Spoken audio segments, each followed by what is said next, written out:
All right, let's go to calls. Let's talk to Matt in Ohio. Matt, thanks for holding her on the air. Go ahead.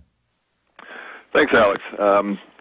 This question is for both of you. I was doing some day trading yesterday, and of course was watching when the stock market went down.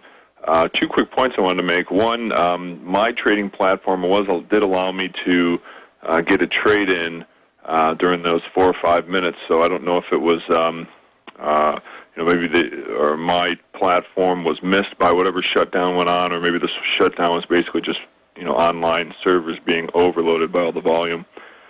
Second point is one thing I hadn't noticed anyone talking about, that exact same 4 or 5 minutes where you had that, just massive 700-point drop in the Dow, 70-point drop in the S&P. You also saw an unprecedented spike, particularly in one currency, and that was the yen. It was almost an order of magnitude greater than the rise in most of the other currencies, like the dollar. The dollar was up, I think, around 0.75% at that time. The yen was up like 6 or 7%, which is huge. And I was curious to get your take. Do you think people were using yen to short the market, just to buy up, bids on the cheap, or something else that occurred to me? Maybe this is, That's a great question. That's a great question, Bob. Well, the yen went from 93.63 the day before on the close to 89.88, which is a 0.0430 change, which is phenomenal. And so they had to be using yen to be doing their shorting in the market. Okay, great question, Matt. Thanks for calling. Fred, Lisa, Joe, Craig, and others are going to try to jam you all in our final segment with Bob Chapman. I'll continue with your phone calls on what happened yesterday and what this signals in the future. We have a managed, organized, rigged global financial market for the fat 6 banks.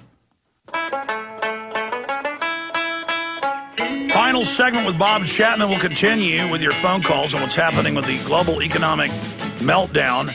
I want to go to Fred, Lisa, Joe, Craig, and Steve, but real fast, Bob, your forecasts have been very accurate. How will this meltdown continue? What are the next nations to go under? When will they admit we're in a depression in this country? Well, the nations in trouble are Ireland, England, Portugal, Spain, followed by Italy, and in Western Europe. But there's some unbelievable problems in Eastern Europe, in the Ukraine. They're having riots there, but they're not reporting them. Because I had somebody in another program call in from the Ukraine yesterday and say, you people don't know this because they're not reporting it, but they're having riots here. And then you've got Japan and Latvia, Lithuania, Estonia, Romania, Hungary, Argentina, and incidentally, Brazil is about to get absolutely inundated in inflation. And then we have Venezuela, Ecuador, and Bolivia that are going to run into trouble with their communist dictatorships. And you also have a new communist dictator in Uruguay as well. And so all over the world, we're going to have countries that are going to go bankrupt, including the United States. Let's jam in some more calls here. Let's talk to Fred in Iowa. Fred, thanks for holding. Welcome. Howdy. Hey, I was stupid for not getting an international forecaster, but I'm a very small fry day trader, and I only trade gold and silver stocks, and I'm holding my own with a little gain. Did I pull everything out, or should I continue trading gold stocks, which I seem to be doing so-so? Well, I think you should continue to trade them, and when in doubt, stay long. Well, got you there.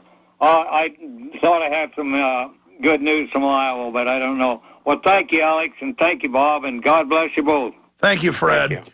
Yeah, they normally just run down gold for a few days, a few weeks, but watch the trend, it only goes up. Let's talk to Lisa in Georgia. You're on the air. Go ahead. Hi, how are you? I happen to be a new listener. I happen to run across your videos on YouTube, and I've sort of been in an information rush. One of the questions I wanted to ask is, what about silver? I hear a lot on your show from Bob Chapman, and hi, how are you, Bob, about buying silver and gold. I mean, should you buy equal amounts? Should you buy more silver? I'm confused. Well, on I know that. what I do personally. I buy more gold than silver, probably 75% gold, 25% silver. I don't give advice. That's what I would do. Bob? I did the same thing the other day. I bought 6 silver coins, and I bought 7 gold coins, and the gold coins were 1 ounce. So we're talking about $10,000. So I do about 25% silver and 75% gold coins. I didn't know that. One of the reasons is a weight, if nothing else. Yeah, there's the portability. You can move gold a lot easier and hide it a lot easier than you can silver. I've been having a hard time convincing my husband. We have quite a bit of money in the market, and I'm very worried. So, and every day I listen to your radio show. I just feel like there's just something new every day. There's more. There's a lot. I can't even keep up. Well, he should at least hedge his bet and buy some bullion. I mean, doesn't he know gold 7 years ago was $300 an ounce? Yeah, we're military, but and he's been gone a lot and in and out. So, but you know what anyway. you should do? You know what you should do?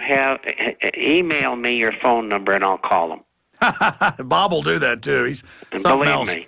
And I do a military program every Thursday, and I've done it for almost 5 years. And I'm a veteran as well.